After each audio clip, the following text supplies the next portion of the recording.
I destroyed my back like 4 hours ago, so we will see how far I get along tonight. What were you doing?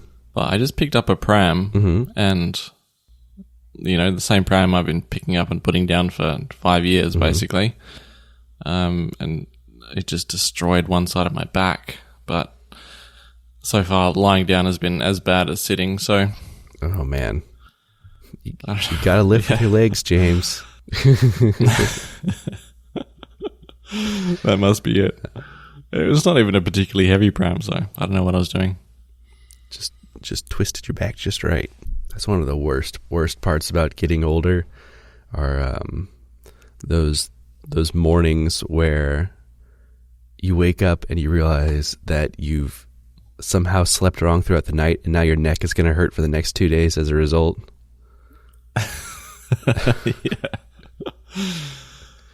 Yeah. I thankfully don't have many incidents of sleeping badly, but I certainly have many incidents of picking things up badly. Really? That's so funny. Maybe it is because I've spoiled myself with my nice bed and expensive pillow, and if I don't sleep just right, then my body throws a fit. It's like a toddler having a tantrum, or a spoiled rich person having a tantrum. And on the other hand, you're sleeping on a rock and you're just fine. Yeah, I'm actually fairly impervious. Is that the word? No, it's probably not the word. Fairly mattress agnostic. Like, I used to sleep on a futon mattress for many years, and that thing is like a slab of concrete compared to a typical mattress. Like, it's just a rock. Really? That's how you describe a futon mattress. Okay. Well, mine was at least anyway. My experience with... Maybe they're not all like that. My experience with futon mattresses is they're so thin that I can feel the frame it's sitting on. Yeah. Well, I had a really fat one, so I couldn't feel the frame. But yeah, I just remember having slept on it for a few years, and then I went camping and I was on like a little foam thing on some rocks, and I was considering how it wasn't all that different from the mattress I slept on every night. Yeah, I don't think I could get away with that. I barely survive like a hotel bed. Those are pretty miserable for me. Yeah. Those kind of go the opposite way, at least in my experience, though, is they're way too soft. You like sink into everything. Yeah, and the pillows too. Yeah, you might as well not have pillows with the ones they give you. Yeah, awful. Or they're just way too big and you basically suffocate in them as you lie down. Uh-huh. Did you end up finding a HomePod 2 on the shelf? No. I'm surprised by how popular they seem to have been. Either that or supply was in very low quantities, because on launch day, I checked the availability at my most local Apple store, and blacks were gone immediately, and the white ones were gone before the end of the day. So I had no chance to like run out there that weekend to pick one up, and now they are back ordered by about a month. I wouldn't get one until sometime in March if I ordered one now. Really? Wow, okay. Well, just anecdotally, more people in my life were talking about HomePods this time round, certainly, than the first time around. Not saying that they would get them, but just like, oh, I saw it on YouTube or Facebook or in the news or whatever. Yeah, so maybe there has been a run on them. Yeah, that was my experience as well. Hopefully they did more than one production run this time. Well, apparently they're going to have to. I think my not my HomePods necessarily, but Apple specifically detected that my lack of enthusiasm for the new HomePods, and has been like killing my existing ones as a result. Oh, actually, have you lost a HomePod? Not lost in the sense that like the speaker's gone out on it, but they all take 2 requests to do anything now. I think that was a software update recently that caused that for some people, wasn't it? After 16.3, yeah. Every single time, specifically related to my smart home stuff, like I go to bed and I say, "Yo Siri, good night," I get a, I wasn't able to do that. Please try again later. And if I say it again immediately after, it's able to do it. And that's every request for the last couple of weeks has been like that. I've got to ask it twice for it to actually do it. Sounds like my wife. Not actually. My pregnant wife isn't doing enough around the house. Luckily, she's watching a movie, not listening to this. So I did upgrade to the 16.3.1 or 16.3.1 that came out earlier in the week, and that did not fix my problem. So I'm not sure what is going on at the moment. It also has the unfortunate effect of my smart home automations stopped working a couple days ago, and I couldn't figure out what was going on until I went to the Home app and I saw that my primary home hub had switched to one of the OG HomePods, and apparently it was just refusing to run my automations. Ooh, that's the last place you want it to be, isn't it? Pick anything else. I've even pick a HomePod Mini because it's got the thread radios, so it can communicate quicker to my devices.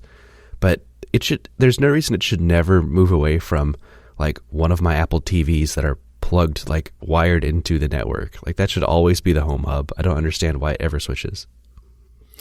And there's no recourse, is there? Or can you move it back? No. If you go into the Home app, it gives you a list of all your potential home hubs, and it tells you the one that is your primary, like one in use, but it does not give you the ability to switch them. So my solution is to go unplug whatever the primary home hub is and make it pick something else. Beautiful. Yeah. Oh, yeah. How to make you replace all the original HomePods. Just keep setting them as primary home hubs until you're sick of it. Yeah. So I think HomePod 2s are in my near future, but not that near because they're hard to get a hold of, apparently. Yeah, I'm not sure what your choices would be. Scour the used marketplace for people flipping them. Probably not worth the effort, though. Not when it's just a month away. If it was backordered by 6 months or something, that might be something I'd try. You know me, though. A month may as well be an eternity. Go and buy a PC instead. Hook up some hi-fi equipment to it. Problem solved. Is there any movement on your PC front? Did you look at a Mac Mini? No, there's been no movement. Okay. You haven't parted it out yet? Oh, no, yeah, sorry. I don't have a PC anymore. It's gone. The PC exists as cash. There is no PC anymore. Okay. So, yeah, there's movement. Is the HomePod Mini still the direction you're thinking of going? The HomePod Mini? For all my computing needs? The Mac Can't Mini. even plug a screen into that. That is the reason for the delay. I've leaned back a little bit from thinking a desktop computer is what I want. Yeah, so. Okay. And it's an idea that, it's a thought that hasn't truly blossomed. So I'm just going to wait and see what happens. I'll probably wait until my next bout of inspiration and hastily buy something that I shouldn't, as I normally do. Yeah. I say leave it to James to second guess himself into buying the wrong computer for the 12th time. But my job bought me a laptop after asking them for a MacBook Air for many, many, many years now. They finally bought me a wonderful new laptop. It sounds like it's not a Mac laptop, potentially. Sounds like a ThinkPad, doesn't it? No, the conversation went something like, "Oh, James, we just bought a new replacement round of laptops, and there's one's got your name on it. I know you use Mac though, so do you want me to send it over?" And I just said, No, don't worry about it. So someone else will get it. I'll take a 6-year-old MacBook Air over a ThinkPad. Any day of the week. Yeah. Yeah, I'm pretty sure that my work ThinkPad has never run at its full performance potential, because every time I've ever booted it, I get an error message on the screen, like a BIOS level error message that says the fan controller is broken, or fans aren't operating at full capacity, and so I'll have limited performance as a result. So there's something messed up with the fans in my laptop. All right, so it can never get past like a base level of performance. Right. Yeah, and it surprisingly has been fine. Like, I haven't noticed any real performance bottlenecks except the times I try to play Steam games. As you do. Well, yeah, that's the one place I have Steam installed is on my work computer. Because there's like team building stuff, and we all have Steam installed as a potential, like, we could pick a game to play, but then we end up spending an hour staring at Steam and not coming up with anything, so we do something else instead. Classic, yes, as every LAN goes. Right. Well, at least you're prepared, I suppose. Mm-hmm.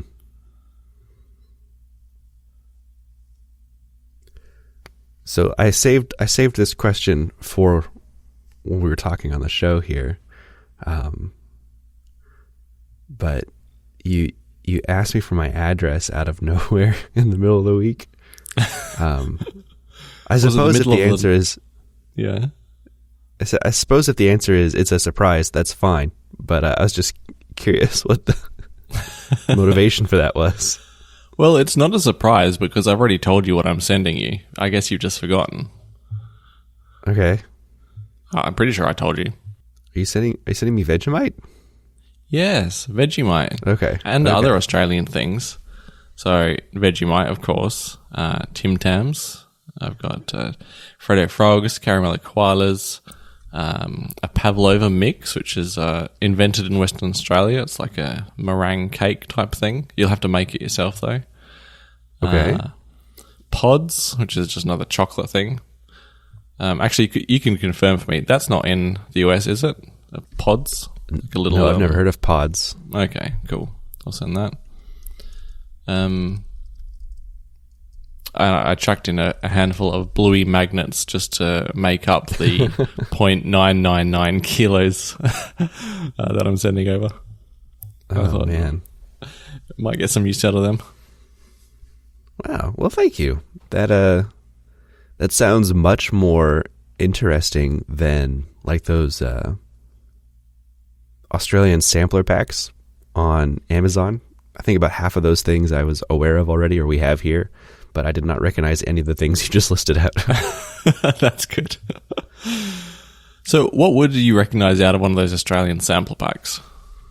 I'd have to pull it back up. Most things like Mars branded, we don't have the Mars company like selling Mars bars here, but we have most of their stuff, so those aren't unique. Oh, that's interesting, because pods are Mars, like they're little biscuity things filled with Mars chocolate.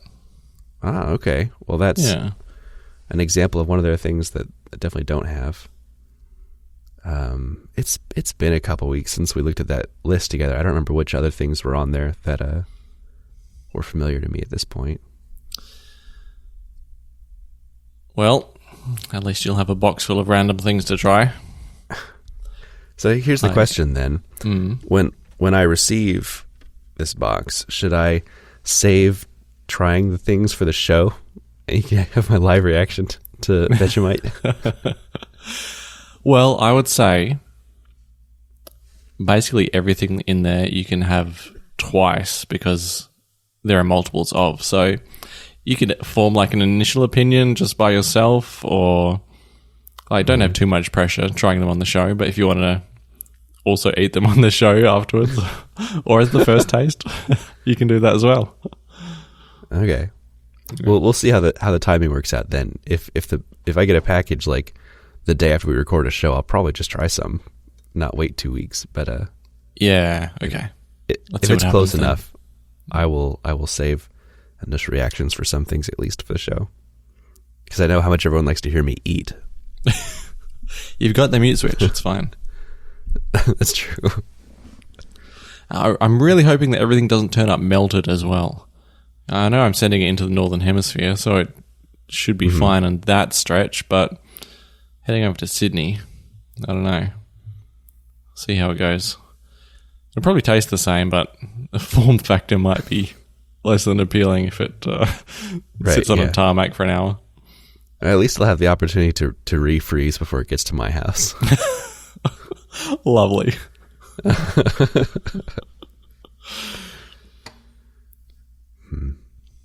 Vegemite isn't something that has to be refrigerated or anything, is it? No, that one will be fine. Okay. I think that's the one I'm most interested in. Like sweets are sweets, and I'm sure those are going to be great, but Vegemite is definitely the most controversial. Okay. So, have you heard of pavlova? Pavlova, no.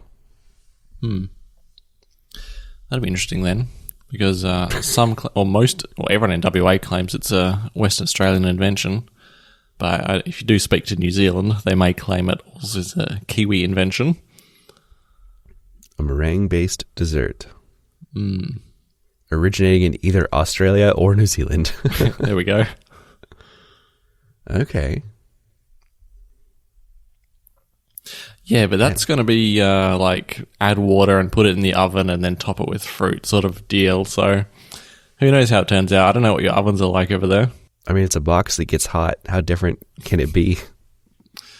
Yeah, and I don't know. Maybe the air circulates in the opposite direction. Well, I don't have a convection oven, so...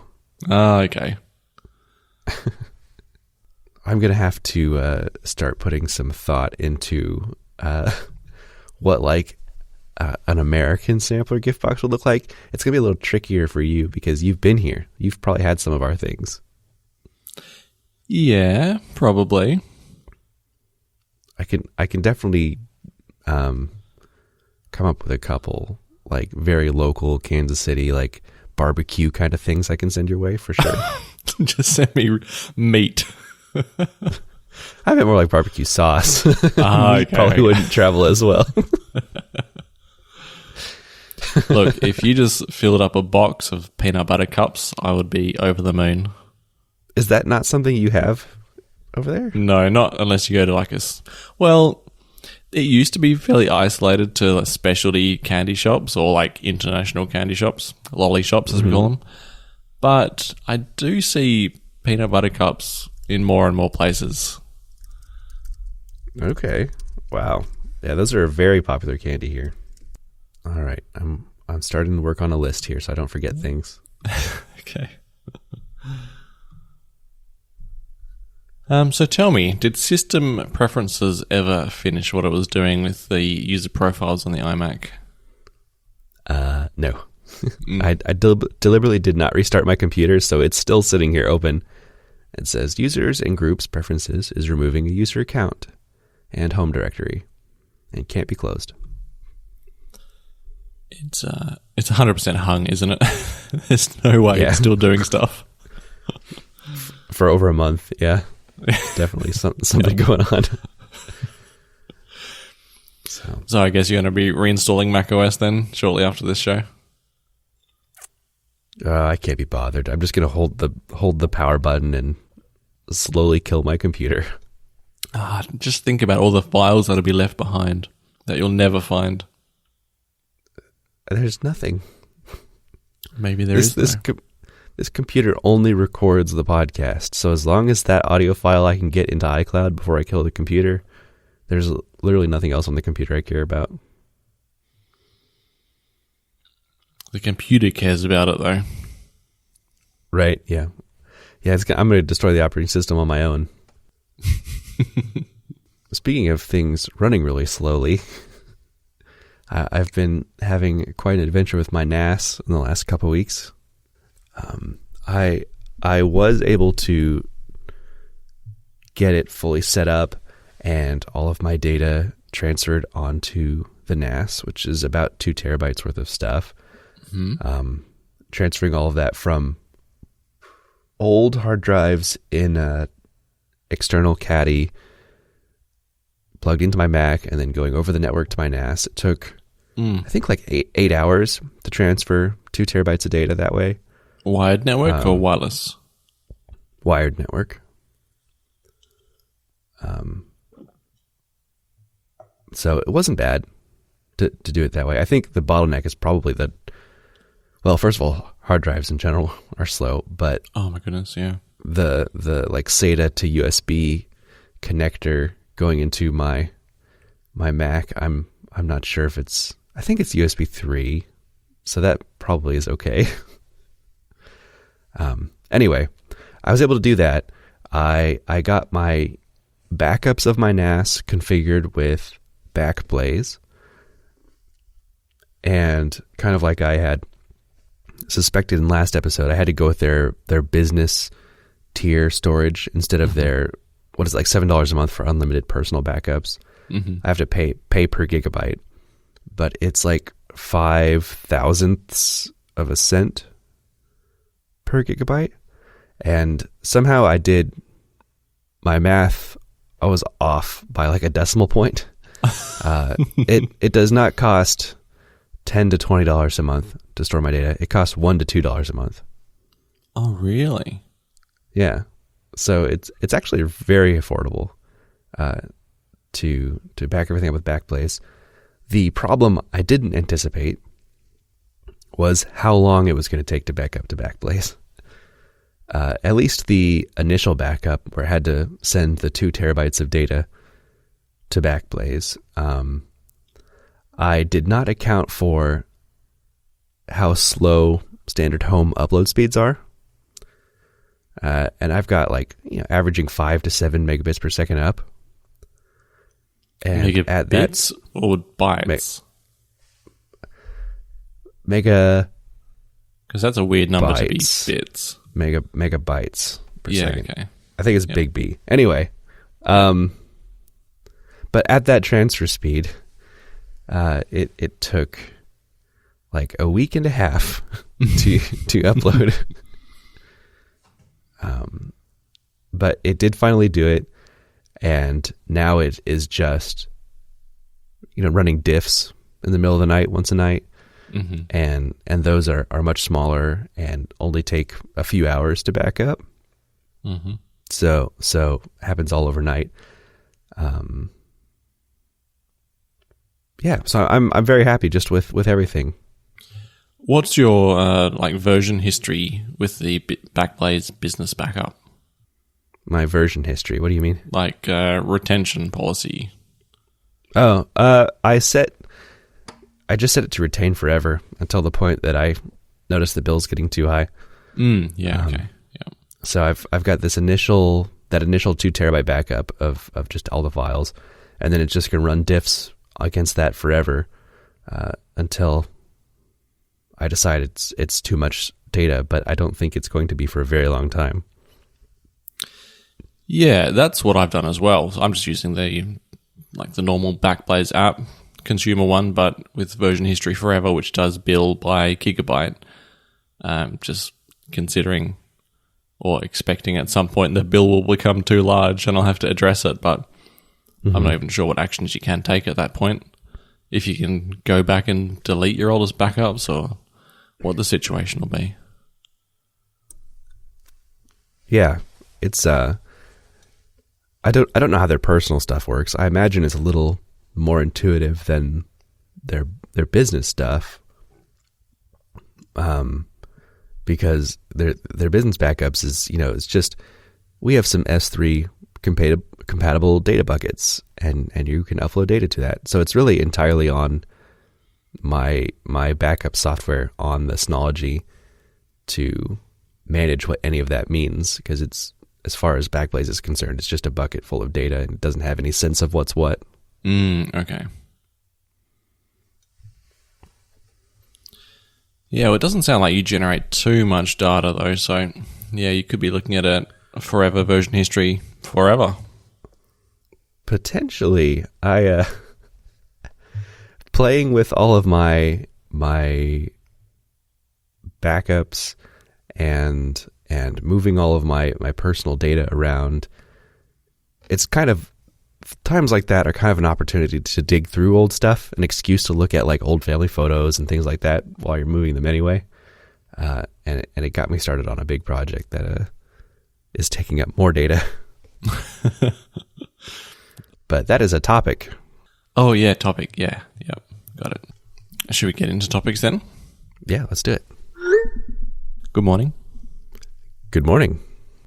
What do you think about a foldable iPad with a carbon fiber kickstand? Sounds cool, doesn't it? I don't get it. Why a foldable device needs its own kickstand? I'll take it back another step. Why do we need a foldable device at all? I mean, I have an answer to that question that is not probably a good enough one. But I think we need a foldable device because they're cool. Yes. I can't come up with a very practical scenario for needing one, especially a foldable iPad. Like a phone makes slightly more sense because you can fold it in half and suddenly it's much smaller and pocketable. But you fold an iPad in half and it's still too big to do anything with, so I don't understand why you'd fold it. Unless it goes into some kind of like a hybrid laptop mode where it's using half the screen as a keyboard. And then a kickstand makes sense as well, although who wants to use a screen as a keyboard? Right. Yeah, I agree with that. I don't think a kickstand makes... Maybe it's just because it's so big, but Samsung has really nailed hinges on their foldable devices in the last few years, where they are just rigid enough that they will stay open at any angle you stop opening or closing the display at. No kickstand required. Now maybe on a phone, the weight is less of a concern that they can pull that off, and you just have to have a kickstand on something bigger. But I would definitely prefer the Samsung approach if that's possible. What if it folded in the middle and you had a kickstand on like the bottom segment, and then you had a case which added a hardware keyboard? So in effect, you've got like a 3-paneled device. One panel being the keyboard, and then 2 panels being a foldable iPad with a slight fold in the middle. And the kickstand on that bottom part is what holds it in the air. Oh, okay. You're getting a little bit funky, I think. It's just not an iPad. Did you see the ThinkPad X1 Fold that Lenovo released a couple years ago? Let me just quickly look it up. It's a foldable laptop. Okay. That when it's in like kind of a laptop shape, they have a magnetic keyboard accessory you can snap over the lower part of the screen. Goes over the screen. Yeah, so it works more like a traditional laptop at that point. This is the ugliest thing I've ever seen. Yeah, I don't think ThinkPads are necessarily things of beauty in general. But like if you showed it to me with the keyboard attached and said it was from 1998, I would believe you. That is exactly when like ThinkPad's industrial design froze, because I have like a 1995 ThinkPad laptop that looks identical to my current work laptop, minus being just a little thicker. That's the whole thing though. This thing is so thick.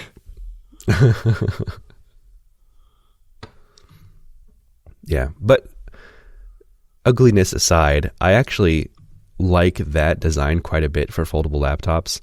Like the ability to have an optional magnetic keyboard that can snap in so it works like a traditional laptop, or you can take the keyboard off entirely and it's got its own kind of kickstand to prop up the display as a whole, so you have like a twice as big screen and you can just use the keyboard on a desk. And they redesigned this computer, I think at CES this year, with like a Gen 2. But they got rid of the coolest feature was that you could close the laptop with the keyboard on it, and it would charge the keyboard while it's like sandwiched in between the screens. They've since removed that feature, apparently.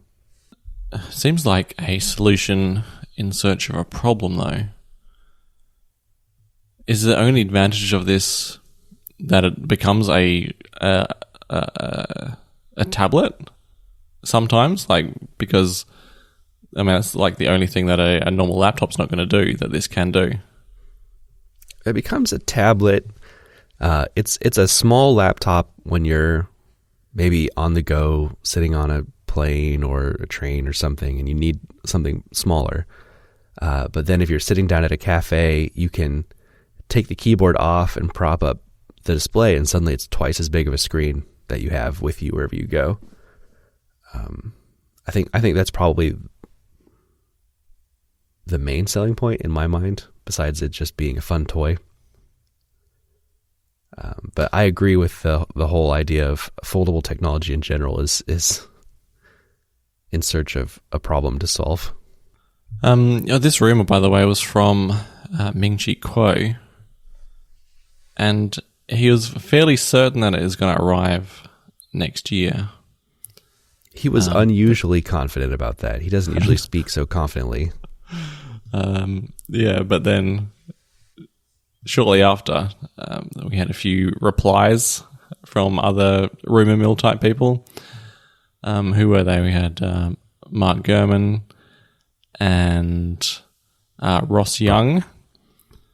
And their follow-up was that there will be no foldable iPad in 2024. And on top of that, he said that this year's updates will just be adding OLED screens to the Pro models.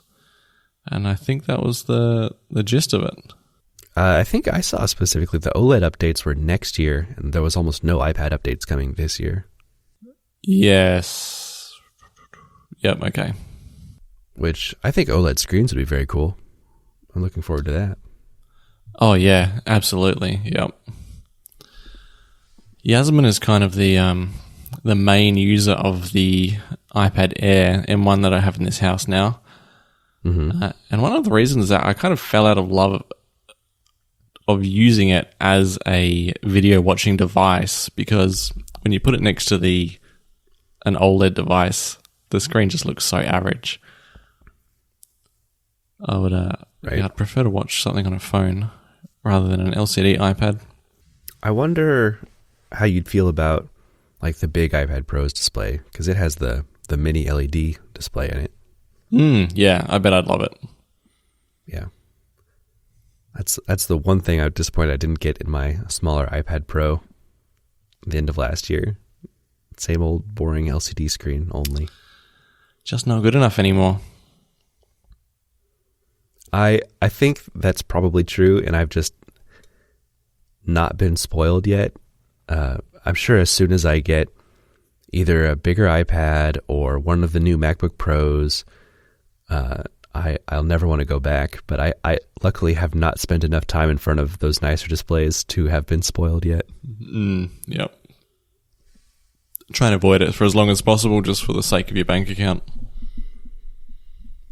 Right, because what happens if I do decide, like, yeah, this is the new standard, I have to have this, and most of my day-to-day computing is done in front of a monitor, right? So I'd have to get the Pro Display XDR to get similar display performance at that point. There's no way. Never happening.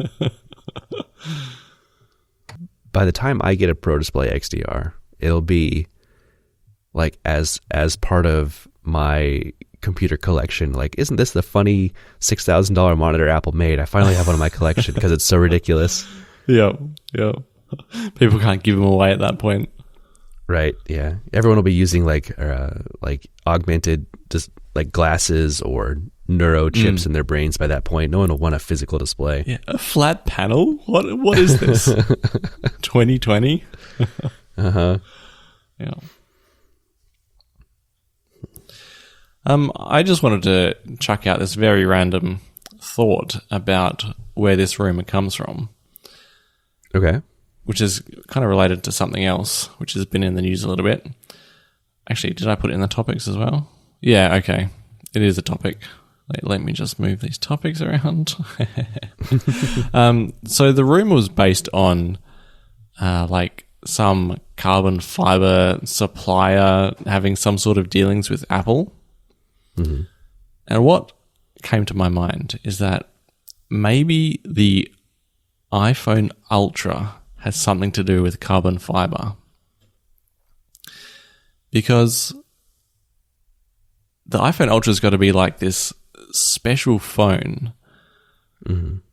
But like the Apple's already putting like the kind of like the top specs for the price segment in their iPhone Pros already. So they're going to have to like differentiate the iPhone Ultra in some other way that isn't necessarily like a higher end processor, because that'll probably already be in the Pro phones, or just another lens, or there's going to have to be some sort of differentiating factor, and bonus that it's something appearance wise that's different. So what if the iPhone Ultra had some sort of carbon fiber chassis or shell or backplate, and that was what transformed it from a Pro into an Ultra? I like that idea more than what has been rumored up to this point, which is that the Ultra is going to be like a titanium phone. I think titanium is lighter than stainless steel, so it should be a lighter phone anyway, but carbon fiber would make it much lighter. And I would definitely be up for that. I feel like the iPhones have gotten quite a bit heavier in the last few years. So if they could figure out a way to make them lighter using carbon fiber or some other process, that would be very cool. I just wonder if the optics of using carbon fiber on an Ultra phone is right, if that's going to seem not fancy enough. I don't know. But you look at the market, the target market for the Apple Watch Ultra, mm-hmm. and it's for these like extreme sports people. You know what extreme sports people don't want to carry around? Heavy stuff. And carbon fiber is going to be super lightweight. So I think it's a fair trade-off to say this doesn't feel like a heavy premium device anymore. But because this guy is going to carry it for 42 Ks, then, she wants something that weighs a quarter of what the Pro phone does. Okay, so you think the Ultra is going to be marketed as an athletic accessory or extreme? No, I don't think it will be. But I think that's something that they could use to justify a very lightweight device. They should make a carbon fiber watch. That would be very cool to have something so light. Mm-hmm. Yeah. I think it's certainly an option. They've been experimenting with carbon fiber as a material for a lot of their products for as long as I can remember. People were talking about carbon fiber MacBooks. I believe even the Neanderthals were experimenting with carbon fiber MacBooks, were they not? Right, this is an ancient technology. Yeah, basically the dawn of time, we've had these carbon fiber rumors. Specifically related to the iPhone Ultra you've been alluding to, there's been rumors to that effect. I think since about the time the iPhone 14 was launched, people were talking about next year there's going to be an Ultra iPhone that's even bigger and pricier, and Tim Cook made a comment on the most recent investor call about how consumers are willing to stretch their budget so they can have the best iPhone. and people are using that as just another justification, as like, see, Apple recognizes and is willing to push the high end some more to get more money out of iPhone sales. It seems true, doesn't it? People either want the cheapest or the most expensive iPhone. Yeah, So, and both of those ends of the spectrum are on this call. On this call. What do you mean? I mean, I always have to get the newest iPhone, and you're happy with a 5-year-old one. Excuse me, I've got an iPhone 13 Pro Max. Yeah, only just recently, after going through your 5th iPhone SE. I just loved the form factor at the time. Yeah. Oh, just one other thing you said, or rumor mills have said about having an even bigger iPhone. I don't think that's possible. I think that we're basically topped out at screen size. I agree. And it's not going to be like the A17 before the Pro gets it. It's probably going to have the same chip. Cameras could be a differentiating factor. There were definitely rumors that the alleged like periscope camera would be an ultra feature, at least initially. But yeah, I think they can make the phone of their dreams at almost any price above what the Pro phone is now, the Pro Max, and they will have a market. I think they could probably stretch $1,000 more. So the most expensive iPhone right now is $1,600. So you're saying they could charge $2,600 for an iPhone? I think they could, yep. Oh my goodness. I hope you're wrong because that's the you're one right. you're buying. I'm only proving your point, but I hope you're wrong still. I don't know. I might have to make some budget decisions between this crazy expensive iPhone and this rumored AR VR headset that we should hear about in the next few months. Because that's rumored to be a couple $1,000s as well. I don't know that I could get behind spending quite that much this year. It's going to be a tough decision to make. Maybe we'll get one mid-year and one at the end of the year. And that way it doesn't sound so bad. Right. Well, I also need a new computer, so that's not going to be fun to throw in that mix, but I'll figure it out. Maybe we could start a Vegemite import-export sort of business. I'll be a reseller here in the States. That's it. You'll be my supplier. And I'll start flogging peanut butter cups. Yeah. This is a bartering system. We'll trade peanut butter cups for Vegemite. Yeah, that way we get past customs and don't pay any tariffs. Yep, this will do nicely. I think one of us is getting the better end of the deal in the peanut butter for Vegemite trade. What, you're getting the Vegemite? Yeah, I would agree.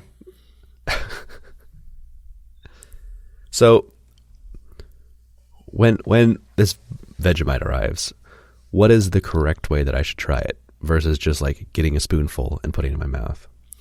If you do that, you'll hate it for the rest of your life. So I would not recommend. If you get a piece of bread, toast that piece of bread, wait for it to cool down just a little bit, and then butter and Vegemite fairly thinly at first, but after a few slices, perhaps you can lay it on a bit thicker. But yeah, how many slices am I supposed to be eating? I mean, over the course of weeks or months, or however long it takes you to finish this jar. Oh, okay. Just keep toasting bread, and after a few slices, add more and more. Okay. All right. I think you said something about like Vegemite and avocado or something on toast as well at some point. Yeah, if you like avocado on toast, then instead of the salt, substitute Vegemite. That All will right. do the trick. Yeah. All right. I'm excited to experiment with it. I saw you had some toots from Siracusa, John Siracusa. Yeah, so as I alluded to earlier, as part of moving my backups around and just digging through my old long-term storage, I found lots of old pictures, and I decided that this was a good excuse to organize my pictures better. My personal pictures are grouped fairly well by at least year in my storage, and my mom did a project a couple years ago now where she digitized like all of our family photos and sorted them by year and gave digital copies of everything to like me and my brother. So I've got, basically every photo ever taken of me and my family going back to before I was born. I didn't go that far back, but I did want to organize things like from the point I started taking pictures on, so like 2008-ish. So what I decided to do was take all those photos from 2008 to about 2015, I think, which is when 2015 is when I really started using my iPhone camera for everything. So everything's already in my library. But from 2008 to 2015, I took all those photos and I brought them into my photos library. What were you doing before 2015? Why was it not going into photos already? I mean, my old photos have just been kept in... Oh, what was I doing with my cameras? Before 2015, I was not strictly loyal to Apple, and I was getting a new phone every 3 months. So I would occasionally have an iPhone, but half the time I'd have an Android phone or a Windows phone. So unfortunately, a lot of pictures from that time are gone. Some of them are in Google Photos. Some of them were taken with digital cameras still. So and they just ended up in a file structure somewhere. Right, yeah. It never imported into Apple Photos in any way. Okay. So I did that. Every single photo from 2008 to the present now I have in my actual Apple Photos library. But part of the process of importing several thousands of photos is realizing, first of all, digital cameras are horribly unreliable with dates. And so I had pictures from like 2035 or whatever in my photo library. I don't know if digital cameras are unreliable with dates or people are unreliable with setting the dates on digital cameras. Well, maybe a little column A, column B. Yeah, sure. The problem with the digital cameras is, you do set them at one point, and then they get unset because of a dead battery or something, and you don't realize it. So you neglect the camera, and it's the camera's fault. All right. Anyway, through some unknown set of circumstances, the dates were wrong on some of my photos, several of my photos. So I went through the process of my Apple photo library is kind of sacred in terms of I don't allow junk in there, and photos with the wrong metadata is very much junk in my mind. They have to be the right date and time they were taken. They have to be tagged with the right location. They have to have the people in them. Their faces have to be tagged. They have to be sorted into photo albums. I really like keeping that organized. Sorted into albums? Yeah. What if you just take a random photo of someone on a Tuesday evening? Yeah, not every photo is in an album, but big events are vacations or birthdays or things like that have albums. So I had a big project for the last couple weeks of fixing the metadata on all these photos. most of them, as far as dates, were fairly easy to get within the ballpark. I like to be at least the day, if not the time. Somehow, by luck or any other case, it was just the year, I think, in almost every case that was wrong in the actual metadata. So instead of like 2035, it was like 2010 or whatever. So it was easy to correct. The trickier things were, as part of this, I decided I wanted to make sure I had every photo I've ever taken or was taken of me that I can find actually in my possession, which meant going through like social media, like Facebook. You've got those photos of you section. I actually downloaded all of those, so I have them. And when you do that, you do not get any metadata. So like the dates on all of those were the time I downloaded them. Oh, yeah. That's why I hate when people send me images from WhatsApp, because it comes in as like the time that I received them. That's the dumbest thing I've heard about WhatsApp. So I had to go back through Facebook and like either see when they were uploaded, which doesn't tell you when they were taken because it could be uploaded days after. So I had to go back on my calendar as well and say, okay, here's a photo of me like at my sophomore homecoming dance. This was uploaded on a Sunday. I'm sure the dance would have been that Saturday before, so I'm gonna set the date to that day, and that's how I got the dates as close as possible in all my photos. Mm-hmm. So that's my time, which was the easy one. The tricky one was setting their location. And what I found in Apple Photos for setting a photo's location is it basically just prompts you for an address. Say, what address was this photo taken at? You can type it in, and it'll drop a pin on a map at that address, which is not very precise. And lots of places don't have addresses if you're in the middle of a field or something taking photos. You want to spoil it straight up? Do I want a spoiler? Yeah. Sure, go ahead. You can just paste GPS coordinates into that field as well. I believe you, and I assumed that was a possibility, but that's not what I want to do either. I don't want to have to go manually find the GPS coordinates and then copy and paste them into photos.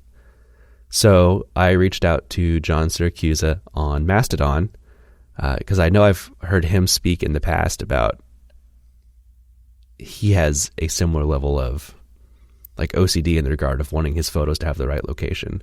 And I assumed he wouldn't tolerate having to paste in GPS coordinates or an address for every photo, and he must have a better tool for it. I don't know if that's the case or not, but he did recommend me an application called Photos Workbench. And it is the exact solution I was hoping for, which is you just are given like a map or satellite view, and you just click where the photo was taken, it drops a pin right there. And that's the easiest way to tag geolocations by a long shot. So I've got the tool from John Siracusa, and I've got thousands of old photos with no locations on them. And most of those are fairly easy to tag because they're taken either at home or around my hometown, or even the like vacation photos. It's like if we brought out the camera, it's probably because we were in front of something worth taking a photo of, and generally those things are fairly recognizable, so it's easy to figure out where we were. But the photos without obvious reference points get way harder. Like road trips, where it's like this photo was taken at a gas station on a stop on our trip across the country, or this photo is taken on the beach. How do you tag a photo as just the ocean behind you?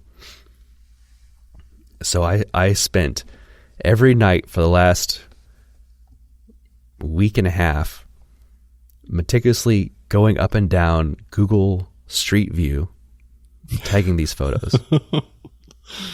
like down to, I found, and it's not just Google Street View, because it has to be Google Street View in 2008 when the photos were taken, because things changed so much. But I found random gas stations in the middle of nowhere where we took photos. I got my first car in 2008. It was bought off of eBay, and we drove up to rural Wisconsin, which is a good 12 hours or so from here. Picked up my car and brought it home. And I was able to find the house that I got my car from, because I got pictures of me with my car in front of the house. And this place we got it is so in the middle of nowhere that the most recent Street View is 2008, and my car is still sitting in the driveway. Oh, no way. Yeah. Awesome. I had lots of detective work I was doing, because I had to narrow down some pictures. It's like, I've got a picture on one side of this one that I know where this location was, and I've got a picture on another side that I know where the location was, and this picture was taken like an hour in between. So on this road trip, we're somewhere on this stretch of highway in a 1 hour time span between these two locations. And so I would go in Google Street View and go up and down until I found exactly, like, oh, there's that sign in the background. Traveling at 60 miles an hour, and the time between these is 53 minutes. How much? This reminds me of Lion. Have you seen that movie Lion? No, I haven't.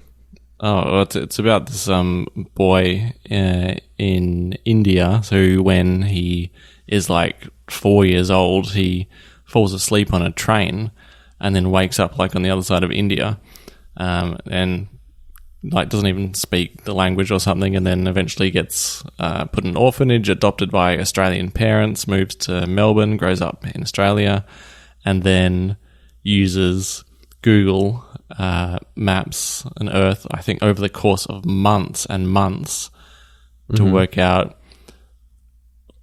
of all the different trains he could have caught, what speed they were doing, how long he was on the train for. And then all he had as a reference point was he remembered there was a water tower at the train station. And anyway, stop listening if you don't want a spoiler. But he then found it and then went back and found his parents in there after, I don't know, 25 years. And they all thought he was dead. Wow. Yeah, that sounds very much like my experience. Like, I literally was using water towers as points of reference in Google Street View for this. Yeah, it totally reminded me. It's like, yeah, uncanny. So, yeah, and beaches are tricky. Luckily, Google like has people walk up and down beaches with their backpack cameras or whatever. So I was able to find, like, oh, there's that one hotel in the background of a photo, so this must be exactly where this photo was taken. And I don't really understand that bit. Like, when I go to a beach, I like go to the end of the road and then I go on the beach. Mm-hmm.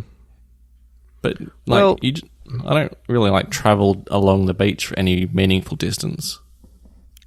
I think if this was something that I did in my adult life, it would be easier to tag. But this is something that was like when I was 13 or 14, a picture of us on the beach. And it's like, okay, I vaguely remember what city we were in, but I don't know what hotel we were at. So how do I figure out where along this, miles of beachfront we were staying? So I just had to walk up and down the beach until I found something to match the photo. Maybe a phone call to my parents would have been easier if they remembered the name of the hotel we were at. But it kind of became a game for me in the last couple of weeks. I was enjoying the puzzle solving. So how many photos remain in this quest? Because myself, I've got an album called GPS Missing, and I'm at 11,335 photos currently.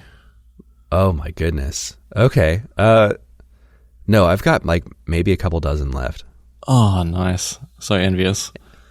And I would say at least half of them, I know the route I need to go to tagging them. It's just more tedious up and down Street View, and so I haven't gotten to it yet. What do you do about, like, say you take a FaceTime photo or a screenshot that you actually want to keep in there. What do you do with that sort of thing? Well, I just don't tag screenshots. Okay.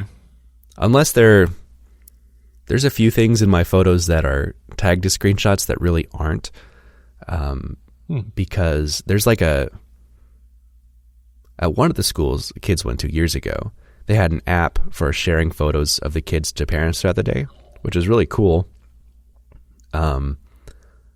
But it was like an extortion app where they wanted you to pay for the pro version of the app to be able to actually download the photos they shared with you. So I just took screenshots of the photos that they shared. So there's a lot of photos of the kids at school that are tagged as screenshots when they're really not. Right. So those ones I put coordinates on. But yeah, just random actual screenshots I don't worry about. I tried the app as well, and there's one suggestion that I have that I think would make it better. It's not going to deal with these edge cases that you're talking about where you have to travel up and down beaches and stuff, but for the more mundane tagging, you could really do with just some like bookmarks. Like, I want to save my address, I want to save my parents' address, and I don't know, my sister's addresses. And I just want to, like, instead of having to scroll to mum's house and scroll to my house, I like just drop the photos on that bookmark and not have to mess around with the map for that batch of photos. I agree. Yeah. I tried really hard to, like, I'm at my parents' house, which I've got a ton of photos of my parents' house. Scroll through all the untagged photos and command click all of them so I can tag them all at once. But it never failed. As soon as I moved to a different location, I'd find more photos of my parents' house, and I have to go back over there. And yeah, that is the way I just described is how Lightroom does it, and that is, I think, the best way I've seen. You have the map, you can drop stuff on the map. It shows you all the photos that are currently dropped on the map, so you can just drop on the same point, and you've got a list of saved locations, which you can also drop onto. The one thing I really like about Photos Workbench is how it taps directly into my Photos library. I don't have to like import, export things. Does Lightroom do the same thing? No, my workflow is just a little bit of a pain. If the photo isn't generated from my phone, then its first port of call is Lightroom, and then I export 2 photos. But I would never pull out of photos into Lightroom and then back. That's just a hassle, isn't it? Right. Yeah. It definitely needs some improvements. But it did the job, and it's better than Apple Photos' way of tagging locations. I would still be like barely making a dent if I had to type in the address of every single thing, or find the GPS on Google, copy the coordinates, paste them in. That would be annoying too. Yeah, I mean, you can do it in batches still, but yeah, it's not great, is it? Yeah. And the bit that really annoys me is that sometimes you're typing an address and it does something in the background and just loses what you've typed so far. Or the good one is for some reason, if I type my address like house number, street name, and then it's because it's a place, I type like the P for place, and it just auto-fills something like nowhere even near me. Then I put the L for place, and it fills it correctly. It's like, what are you doing, Photos? There's no other street with this name already. I shouldn't even have to go as far as place, but whatever. Yeah, the Photos Workbench is definitely pulling like Apple Maps or whatever location information. So it has the same finicky, weird behavior about searching for places sometimes if you're searching instead of scrolling in on something. But right. Well, that's interesting. I've just checked the geotag on a photo I took at home, and actually just says home. It doesn't have an address. Oh, yeah. I think it has some intelligence there. But my favorite view in the Photos app now is going to the Places album where you can just see a map and all your photos all over them. Yeah, it's good. I love that view. So, How's your map of the world looking, David? Come on. So, I've got a pretty good coverage of the United States. And as far as outside the United States, I've got some photos in Canada, and that's the extent of my traveling outside the country. I'm very far behind. Well, you got to make your way over here. At least you can cross that off the list. Yeah, for sure. I will say that my photos of Canada were the hardest ones to tag by a long shot. Like even those random photos on streets is like, it's very tedious, but it's just one street, so I can go down it forever and figure out where this photo was taken. But all of my photos, like in Toronto, were near impossible to tag because it's such a big city, and I knew the general area I was in. I spent like a week in downtown Toronto, so they're all like within a several block radius, hopefully. But just going up and down every street in Toronto and trying to figure out exactly what building was in the background was the hardest part for sure. Isn't Toronto like the biggest metropolitan area in the world or something crazy like that? It could be. I'm not sure. I mean, I wasn't in all of Toronto, so I luckily was able to like set like a fence around. This is the area I'm pretty sure I walked around, and I didn't go anywhere else. So yeah, I had my iPhone in Toronto, and it perfectly tagged every photo. So my trip to Toronto was, well, I had an iPhone, but it was only because my Windows phone was broken and was had been sent back to Nokia for repairs. And so I was borrowing my friend's iPhone 4 while I was traveling. And I don't know if I didn't sign in, or I guess this was still back when I was switching phones a bunch, so I didn't care about Apple Photos.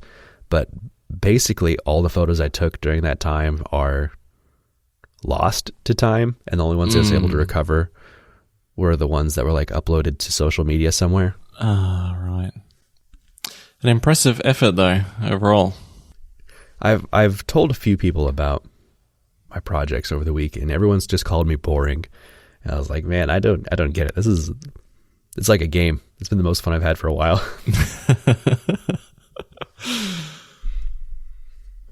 Yeah, no, I'm fully behind this. I would love to have all my photos perfectly tagged. Actually, here's a question. How do you feel about this data not actually being embedded in the photos? Because that worries me sometimes. I'm doing all this work, and if I don't export this properly, or something goes wrong with the database, this EXIF data, these GPS coordinates, they're not in the file themselves. That is a valid concern. Not necessarily something I've put a lot of thought into. Does there exist a way to export the photos correctly where the metadata gets like embedded in the photos? Kinda. Not really. No, not embedded in the photos. Actually, there are tools, but the only option you've got from within Photos itself is if you do export originals, and then you tick the box to like add an XMP sidecar or something like that. And that will include things such as edited capture times and coordinates. But it's not in the photo itself. Like, the photo itself is sacred and will never be touched. That... If I ever wanted to move away from Apple for some reason, that would be very upsetting. Yes. As long as my photos library is my primary source of photos, it'll be okay. Or Apple decides they're not in the photo business anymore and they stop making a Photos app. Well, my very, very first Photos database was in something known as Kodak EasyShare, and I had a meticulous database.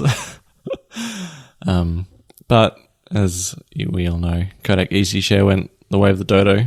Well, I actually don't know that for sure, but I assume it's dead. or at least not worth using. And there was no way out of that database that I knew of at the time anyway.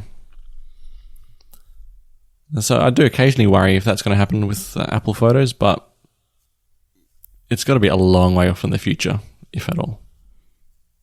I think my only point of solace in something like that would be if Apple Photos ever goes away entirely, someone's going to make a really good migration tool, I would hope. Yeah, and there are already good tools for getting out of Apple Photos. Like, I know there is some command line utility. You know how much I love them with Apple Photos, but it will export the original and that like sidecar file I talked about, and then merge them. Mm-hmm.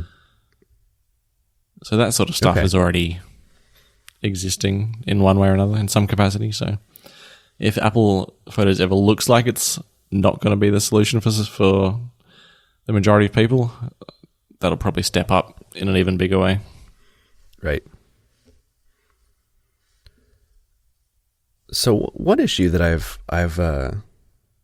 I'm starting to run into, and I kind of alluded to this earlier, is with my new NAS and my importing a lot more photos in my photos library, I changed my backup strategy to something more sane for my photos. What I'd been doing up until just recently is just once a year I'd copy all of last year's photos out of my photo library and stick them in storage. And so, like you said, all the metadata is gone, but at least in the worst case scenario, the photos are still preserved. But that's ridiculous. And there's a much easier way to back up your photos, which is just download originals to the computer and then have Time Machine turned on, which is the route that I've gone now. I have Time Machine set up, and it's backing up my personal computer to the NAS, hourly, and I turned on download originals in the Photos app. But I've got somewhere between 500 and 600 gigabytes of photos and videos in there now, and my laptop is only a terabyte, and so I've eaten up more than half of my computer storage just by checking that box. So I think I've finally hit the point that I need something with more storage, and maybe not even a laptop, but I need like a good desktop computer with at least 2, if not 4 terabytes of storage on it, so that I can have something backing up my photos library without costing me all the space on my computer. Yeah, that's perfectly valid. And you definitely want to have your photos library on internal storage, because things get janky when you try and do it on external storage, believe me. Right. Yeah. So I see a Mac Mini or an iMac or a Mac Studio in my future. I think what about just doing like a bit of ad hoc on the iMac, the podcasting iMac? I thought about that. The podcasting iMac I opened up a few years ago, and I put a 1 terabyte SSD in. So I'd have to open it back up again. And that's, first of all, annoying, because I got to order more sticky tape or whatever to put the screen back on once I take it off. But also it's old. Like, it's a 2015 iMac, so it can't run the latest operating system. So I'd be worried to invest too much money in this computer that, suddenly there's a big, like, ground up rewrite of the Photos app that suddenly my iMac is no longer compatible, and I have to get a different computer to manage my backups anyway. That and I am always happy to take an excuse to get a new computer. And that's the main reason behind it, isn't it? Well, yeah, a little bit. I think if Apple had bothered to update the iMac with the M2 stuff, I probably would have gone that route already. Because I really like the idea of having an iMac in my office instead of the mess of wires right now, which is like my MacBook Pro on a laptop stand, plugged into an ultra-fine display with lots of cables coming off of it to like a USB hub, and just putting a single iMac in my office would be much nicer. Well, we've got to be getting M2 iMacs this year, surely, so I reckon just put yourself down for one of those. M2 iMac, AR, VR headset, and the iPhone Ultra, and that should round out the year just nicely. You'll be probably remortgaging your home. Right. Yeah, because that means that this year is definitely going to be the year that Apple like completely redesigns the Apple Watch, and there's something I have to have there, and the Ultra who knows what 2, else they're going to do. Ultra Series 2. New HomePods. Yep, already happened. The OLED iPad. Still got to buy them. Yeah. OLED iPad. Man, it's going to be a pricey year. Well, make your next move with Squarespace and click on this. And thank you for supporting this show. Oh my goodness, if only. I am James VDM on Reddit and Mastodon. And I'm Jellywoot on Reddit and D3 Codes on Mastodon. And the show notes are at reddit.com/r/ The show notes are at reddit.com/r/bluebubblepod. I cracked up as I was saying that last bit because neither of us said the Mastodon instance that we're on. I don't think you have to. No, but I always bring it up when you say yours. One day we're going to get to a point where our first topic of post show is not talking about Mastodon instances.